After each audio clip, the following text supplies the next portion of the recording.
Hello students, welcome to EPG Pathsala. I am Professor D. Velmurugan, former head of the department from Center of Advanced Studies in Crystallography and Biophysics, University of Madras, Gindi campus, Chennai, and I am at present working there as the University Grants Commission Basic Scientific Research Faculty. Today, we are going to talk on module Ab-initio structure determination and laboratory source anomalous scattering methods from paper Biocrystallography. So students, let us see what we are going to learn in this module. First, I am going to introduce you to Ab-initio structure determination. What do you mean by Ab-initio? Starting from the scratch, without assuming anything, you are starting the experiment. Ab-initio methods of solving macromolecules, we use ACORN program. I'm going to teach you in detail about this direct methods program ACORN, developed from England. Then I'm going to introduce you to the laboratory source anomalous scattering methods. What is the sanctity about this method? Usually, for pronounced anomalous scattering and for quick data collection, people have to go all the way to synchrotron sources in various countries, and they have to spend time and they have to take their crystals all the way so that they can collect data at a wavelength where the anomalous scattering of the heavy atom is more pronounced. But we are going to show you how you can mimic the same thing with certain anomalous scatterers and use the lab source facility themselves and solve the macromolecular structures. We are going to consider the co-crystallization of hen egg white lysozyme HEWL with halides, and these experiments have already been done by Professor Daughter and Raja Shankar in US, and I'm also going to tell you the importance of I3C as an anomalous scatterer in macromolecular crystallography. Direct methods have been highly successful in solving small molecule structures. They efficiently handle the phase problem. So when we talk about small molecular structures, we have the atomic resolution data. The only weakness in direct methods is that the probabilistic estimates of the phase relationships becomes poor in case of large molecules, which means that in proteins where the total number of atoms in the molecule or unit cell goes to thousands, we cannot use the direct methods because the validity of the probability relationships in these cases is very poor, although they are 99% accurate in case of small molecules when n is very small. Direct methods assume well-resolved random distribution of atoms. Atomic resolution data is the main criteria in the successful working of direct methods, as in this case the electron densities of the atoms do not overlap. This is seldom the case in macromolecules. Due to the technological improvements as on today, it is now possible to grow crystals of many macromolecules diffracting to atomic resolution. So eventually, direct methods can be applied to these data. So one example of this is the program ACORN, and there is another program from the Academy of Physics, from Chinese Academy of Sciences, China. The program is OASIS. These programs use the small molecular direct methods for their application in macromolecules when you have atomic resolution data. In this situation, where you have atomic resolution data in macromolecules, direct methods, say Sayre's equation, can be very well applied. With some limited initial phasing from a substructure, ab-initio structure determination using atomic resolution data is now possible for macromolecules also. Fody et al. And Fody himself, they proposed through their research publications this technique, which has come out as the program ACORN. ACORN program is for ab-initio. It's a method starting without assuming anything. So we can solve macromolecules using this program. To start with, ACORN program can be fed with a small or indeed a large fragment When it's a fragment, it can be a helix, strand, or a portion of this, which will be used as a such model, and this is placed in a triclinic cell in P1 space group. The heavy atom substructure can also be used for seed phasing. The program uses a combination of approaches, mainly the dynamic density modification (DDM), to develop a refined set of phases. Correlation factor is used as a criterion of phasing quality. The general structure of ACORN can be explained now. The diffraction data is now divided into three groups: the strong, medium, and big data according to the normally structure factor E values. Strong refraction means modulus of the E value should be greater than 1.2, which are used for phase refinement by the dynamic density modification and also for Patterson superposition procedure. Weak refraction means the modulus of E value should be less than 0.1. Both strong and weak refractions are used in Sayre equation refinement, which is called SER. The medium reflections within the range 0.1 to 1.2 are used to calculate a correlation coefficient defined in 20.1, where sigma, the standard deviation, is defined in 20.2. For each potential solution of dynamic density modification, the correlation coefficient Cc describes the extent to which the magnitudes of the calculated normalized structure factors Ec resemble the observed ones EO. A fragment in a particular position and orientation in the unit cell will have an associated set of mod E's and a Cc. In phase refinement, Ec and Cc values are calculated from the modified map for medium reflections, which are not used for computing in the map to indicate solutions of dynamic density modification. ACORN is already implemented in the CCP4 program suite as two parts: ACORN MR for doing molecular replacement and ACORN phase for doing phase refinement. Phases estimated after ACORN MR are subjected to refinement in ACORN phase. So let us describe ACORN MR.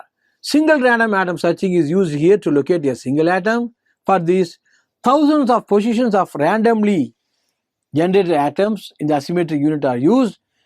The values and corresponding correlation coefficients are calculated for all reflections for each random position. ACORN saves the 1000 steps with the highest Cc as starting points. Usually among the top 100 set, a solution will be found. If atomic resolution data is available for a protein, and if it contains at least one heavy atom, say sulfur or heavier, this can be used for further phasing. In this procedure, we use for the phospholipase A2 the calcium atom to do the entire phasing. The input should be at least 5% of the total scattering composition. This shows the flowchart of ACORN in CCP4. The left hand side shows the ACORN MR molecular replacement part. The right hand side block shows the ACORN phase. So as the arrow mark indicate, for doing the molecular replacement, in various ways input can come. It can come from larger motif or from MRA, then standard alpha helices can be used, or small motifs can be used, whatever may be the thing. Once you have this molecular replacement done, then we go to the structure factor calculation, then we go to the initial phase solution. Once that is done, then self-explanatory, we go to the ACORN phase module where Sayre equation refinement can be used in an iterative way until you get a well-defined set of phases. So we now talk about ACORN phase. This part refines the starting set of phases using dynamic density modification, using the Cc for the medium E values to indicate a likely solution. The three phase refinement procedures in the suits are, as we mentioned already, DDM, the dynamic density modification, which will eliminate the negative intensities and truncate the highest density. The rest of the density is modified according to the standard deviation of the map and the cycle number. We will give the procedure for modification, the next slide. Then Patterson superposition generates a semi-sharpened Patterson sum function map from the starting fragment. Then Sayre equation refinement is carried out in real space using FFT instead of working directly with the phase relationship. ACORN phase first uses DDM. If no solution is found, a few cycles of Sayre equation refinement may modify the phases sufficiently to allow the DDM to function more effectively. We have observed this in most of the trial cases done by us. This explains the dynamic density modification. Initially, from the observed phase E values and whatever you have obtained phases, fast Fourier transformation is done, then electron density calculation is done. Now we are doing DM. From rho we are getting rho prime. I will tell you later how to get it. This is called density modification. Now you do inverse fast Fourier transform to obtain E calculation and phi calculator. Now again it goes into the box with E known input instead of the phi observed. Now you use this phi calculator with a weighting scheme. Again you do the iterative way by doing electron density, then density modification and so on. Each cycle of DDM starts from a set of initial phases with weights, and a weighted E map is calculated with strong E's. The map is modified later and back transformed by fast Fourier transform to obtain a new set of structure factors. New set of phases and weights are calculated at the end of one cycle to be given to the next cycle. CC is calculated with the medium E's to check for solution. 20.3 gives you an explanation about the modification of densities. How from your rho, depending upon its value, rho prime can be obtained. DDM sets all negative intensities to 0. It modifies the positive intensity according to the ratio rho over sigma. It truncates the modified density to a value kn rho of sigma, where rho over sigma is the map standard deviation, that nc is the cycle number for the first 5 cycles, and it is set automatically to 5 for subsequent cycles. K is a constant, normally set to 3. During initial cycles, very low densities are reduced and strong densities are truncated at a given level. As the cutting level for high density is changed from cycle to cycle, this type of density modification is called DDM. The real space Sayre equation refinement. This has been found that a couple of cycles of SER can help DDM to reach a global minimum. When the CC of medium strength reflection no longer increases or the phases change only by little amounts after DDM, 1 or 2 cycles of SER can be employed. Application of Sayre equation refinement sometimes makes the correlation coefficient lower, but thereafter DDM can lead to a higher CC value than the previous one. In Sayre equation refinement, real space refinement is carried out using fast Fourier transform and inverse fast Fourier transform, and no phase relationships are involved. There is no practical limit to the number of reflections to be included. There are many research publications dealing with the applications of ACORN. So this program was originally released from England by Professor Fodi's team. From my team, Raja Kannan et al. Deal with the applications of this ACORN program to 1.9 angstrom data of a macromolecule of molecular weight 39.5 kilodalton and also to a data of 1.4 angstrom resolution. And I have a publication in my team which discusses in depth the applications of ACORN under the various situations when the input is of different types.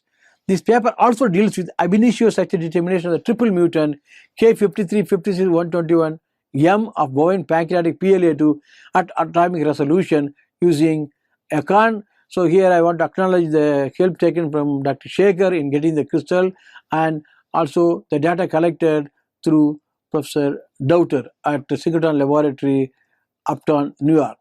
There are 8 research publications from my laboratory with my other scholar Selvanayakam as the principal author dealing with the Ab-initio phasing method. So one can refer to this publication given in the references if you want to know more. Let us now consider the laboratory source anomalous scattering methods. As seen earlier, multi-wavelength anomalous diffraction experiments are possible where one has the access to tune the incident wavelength to the accuracy of the 4th decimals to observe significant variations in F prime and F double prime correction parts, which are the correction to the real part and the imaginary part of the atomic scattering factor, and these arise due to the anomalous scattering. The tuning is readily possible with synchrotron sources. To invoke such anomalous scattering measurements in laboratories with efficient X-ray sources and detectors, suitable heavy atoms have to be used for producing pronounced anomalous scattering effect. Sulphur and iodine can be used for this. The other means of enhancing the anomalous scattering effect of these atoms is to collect the anomalous scattering data with chromium K alpha radiation instead of the copper K alpha radiation, as the imaginary part correction F double prime will be nearly doubled in the case of chromium K alpha radiation. There are devices in which the above type of dual wavelength data collection is possible.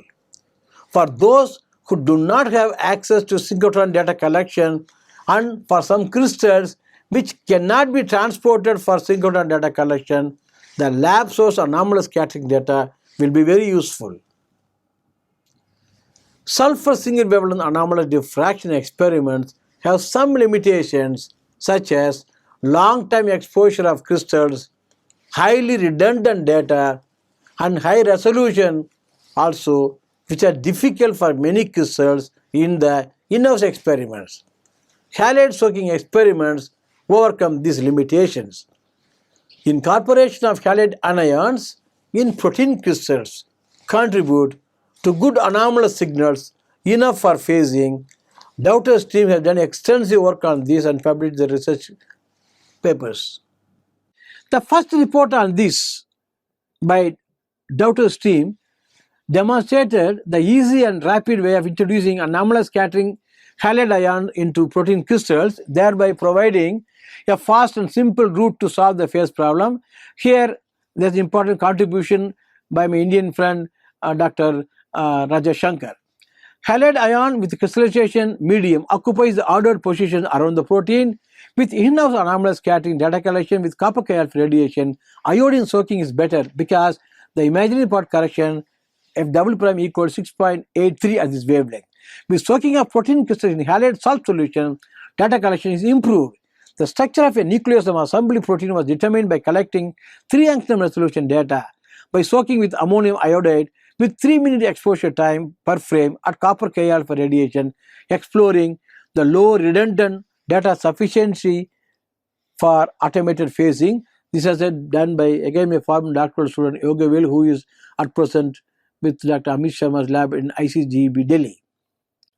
The use of halide ion concentration and the soaking time vary for the different experiments carried out so far and also depend on many factors such as the crystal stability, molecular weight, pH, cryoprotectants, etc. Medina and Wehlmurugan report the simultaneous incorporation of positively and negatively charged ions into hen egg white lysozyme. We call it as HEWL protein crystal for SAT phasing. Again, they reported an in-house SAT experiment with surface-bound cerium ions. In the above 2 examples, data had been collected using in-house Bruker microstar rotating anode generator at the Department of Center of Advanced Studies in Crystallography and Biophysics, and this instrument was operated at 45 kV and 600 mA, equipped with MAR image detector 348 dTB. Soaking time of potassium iodide varied from 45 seconds to 4 minutes. With concentrations of 0.25 molar, 0.5 molar and 1 molar, 45 seconds soaking was employed, and for the concentration of 0.5 molar, 2 minutes and 4 minutes soaking were carried out. To understand what will happen if the soaking time is increased and how it varies with respect to the various concentrations. Anomalous signals were analyzed by Phoenix exchange module in Phoenix. The heavy atom sites were located by Autosol using 3 angstrom cutoff. In the final refinement, R factors were in the range 18 to 25% for all the 5 data sets. The increase in solution concentration of potassium iodide in soaking led to higher anomalous signal at high resolution ranges. This was the conclusion arrived at. The data set with a crystal soaked for longer time showed higher anomalous signal even at high resolution range. The above experiments confirm the use of lab source anomalous scattering data in phasing and also in such a determination at 2.2 angstrom resolution. The increase in solution concentration of potassium iodide in soaking experiment leads to additional iodines on the protein surface and also enhances their occupancies. It doesn't affect the structure.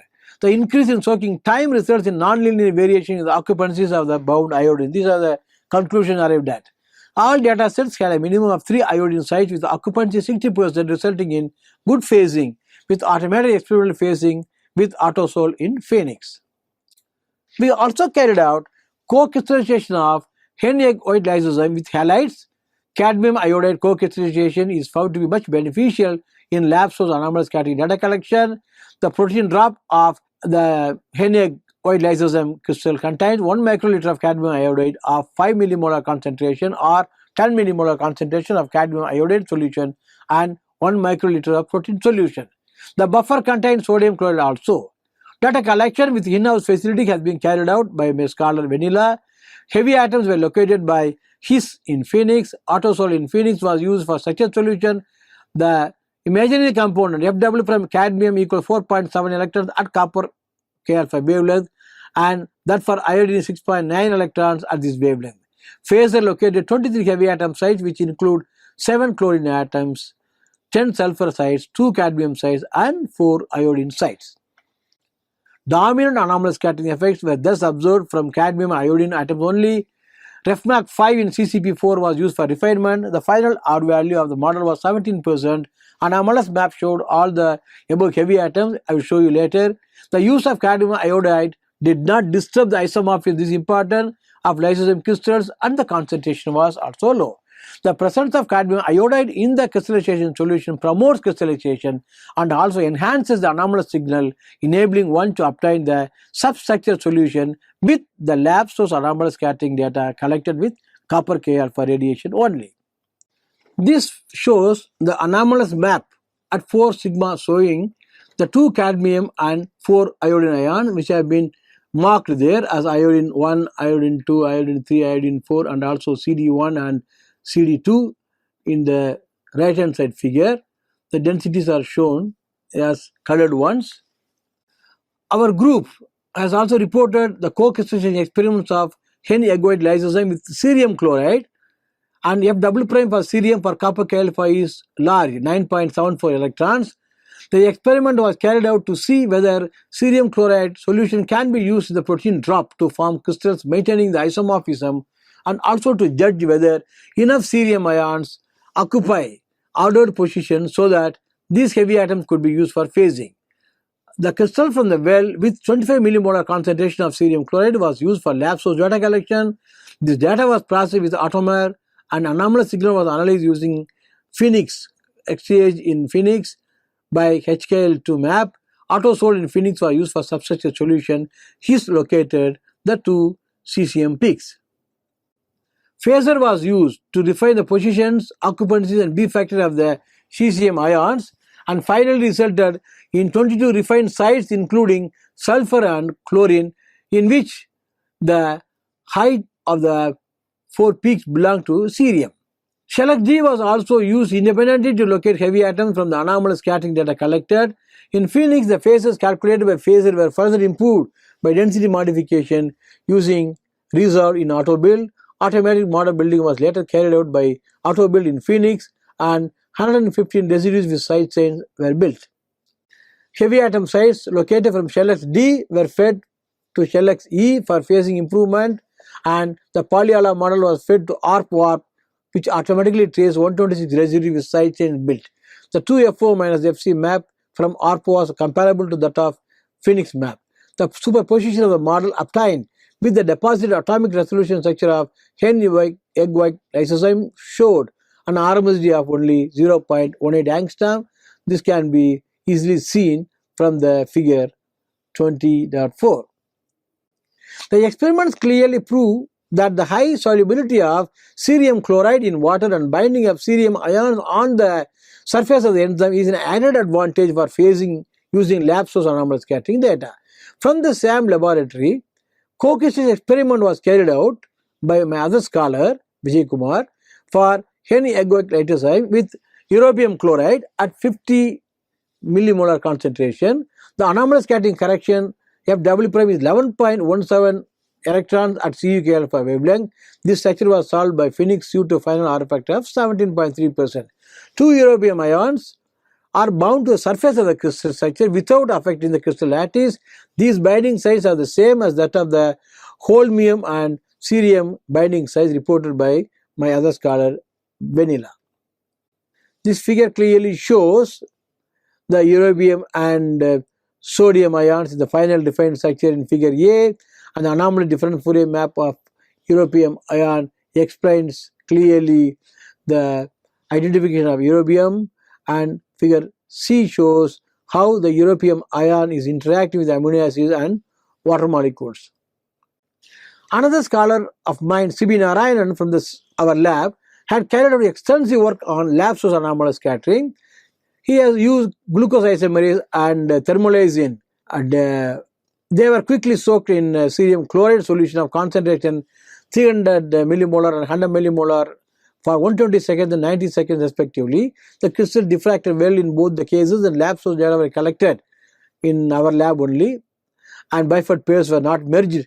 Anomalous signals were analyzed by Phoenix.xch, and anomalous scatterers were also found using the dual space recycling program enabled in ShellX-D. Phases from these heavy atoms were provided as input to ShellX-E for phase extension refinement, and that fed to ARP-WARP program web server for modeling, and RefMach5 was used for refinement, which is available in the CCP4 interface software. This shows the automatic model building and how it yielded interpretable maps. Solvent content in both the datasets were about 56 and 46% respectively.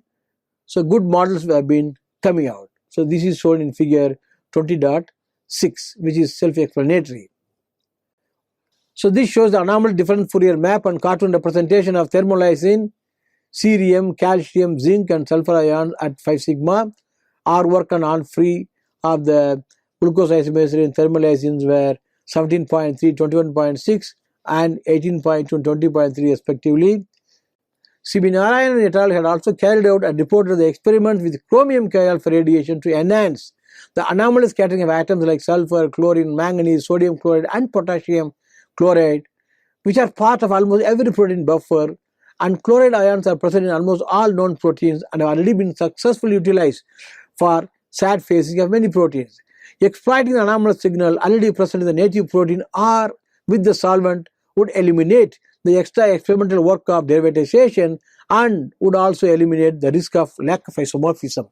For the hen-egoid lysozyme, glucose isomerase and thermolysine, lab source anomalous scattering data collection was carried out with chromium K-alpha for enhancing the anomalous signal. This shows the crystallization and cryoprotectant details for the 3 samples: native hen-egg white lysozyme, native glucose isomerase and native thermolysine. So from the above table we have seen the crystallization conditions. As usual, the heavy atom substructure was obtained from ShellX-D, which was subjected to ShellX-E for phase extension and refinement. Then refinement output phases were given to the modeling program ARP-WARP, and here refinement was carried out by RefMach5, and R factors are reasonably good. The above details convincingly prove the use of chromium K-alpha radiation for data collection in exploiting the anomalous scattering effects of sulfur, chlorine and also the elements in the salts used in buffer preparation, using which macromolecular structures could be phased in a better way. Shows the anomalous map and cartoon representation of the hen-egg lysozyme, glucose isomerase and the thermolysine, showing the appearances of the heavy atoms in these cases. As another attempt, as a last attempt, I3C was used as an anomalous scatterer, and I3C is nothing but 5-amino 2,4,6 triiodo isothalic acid, which combines heavy atoms for phasing. 3 iodines are there with functional groups for the interaction with biological macromolecules, and it is found to give rise to strong anomalous signals.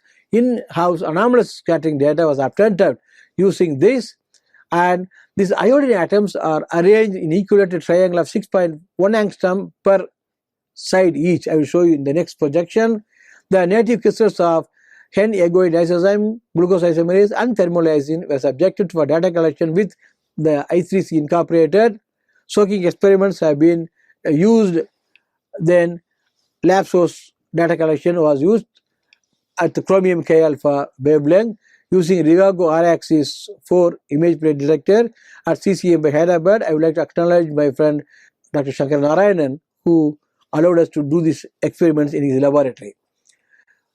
Slide shows the crystallization conditions and soaking of this I3C in the case of these 3 macromolecules, and slide shows the phasing procedure done, and also it shows the, as figure A, the I3C, and the B, it shows anomalous scattering maps B, C, D for the 3 proteins described, showing the appearances of these heavy atoms. This shows the anomalous map of hen-egoic lysozyme with I3C, and also glucose isomerase and thermolysin at 5 sigma. So this is again important slide where calcium and sulfur were used for seed phasing. The left hand side figure appeared in the American Crystallography Association newsletter as Ab-initio phasing.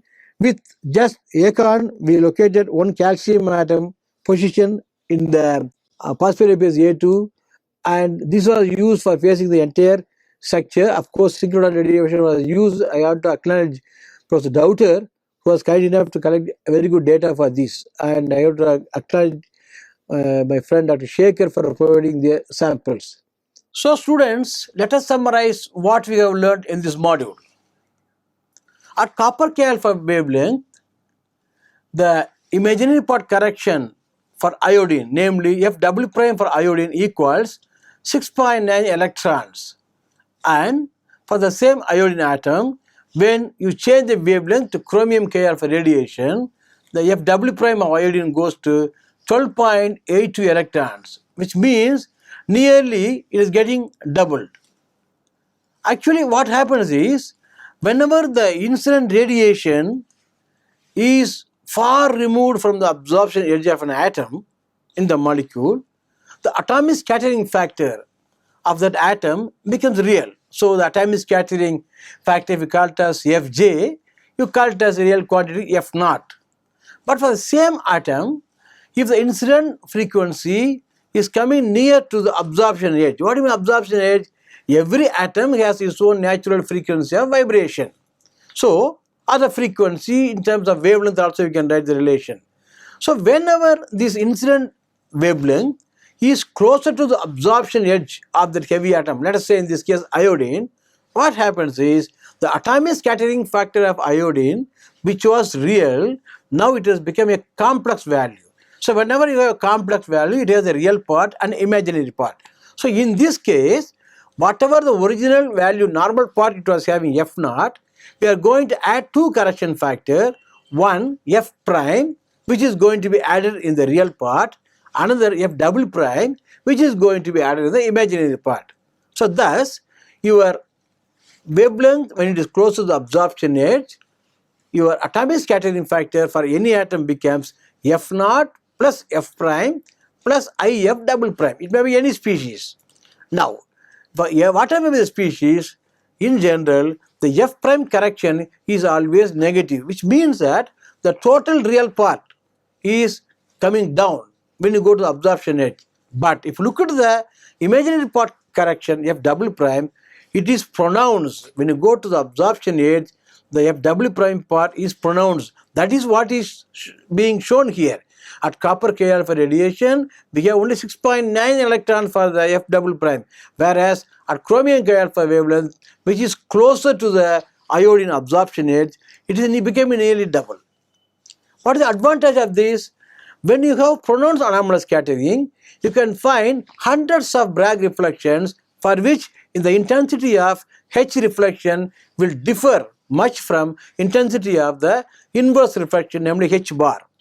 This difference in intensities, called Byford difference, can be made use of for the phase calculation. So that is the use of doing this experiment, for which we have two types of experiment, one doing with single anomalous diffraction at a particular wavelength called peak wavelength, where F double prime is the largest, and the another is doing the data collection at three wavelengths, where one is at the peak wavelength where F double prime is the largest value, and other is at the inflection point where the F prime is most negative, and one of the left remote or right remote wavelength can be used for other purpose. The experiments prove that without addition of heavy atoms, the data collection at chromium K alpha wavelength will enhance the anomalous scattering of native sulfur present in the protein or that of the atoms present in the buffer. What do you mean by that? Suppose with the 20 amino acids, we have sulfur present automatically. So that sulfur anomalous scattering can be enhanced by collecting data on another wavelength. So now we have data collection facilities having dual wavelength data collection. The simplification is that one can avoid all the way carrying your crystals to foreign countries for the purpose of doing data collection with synchrotron. Now, If you consider this compound I3C, we have 3 iodine atoms. Like a cluster, no, it will bind in different places on the surfaces, giving its own use in the macromolecular phasing. The 3 iodine atoms in I3C will give a strong anomalous signal. The halides I3C can be used either during soaking or co-crystallization by mixing it in the buffer. So either we can use halides for this or also use I3C as the soaking experiments. And anomalous scattering data can be collected with the lab source either with copper K alpha or chromium K alpha wavelengths. Thank you.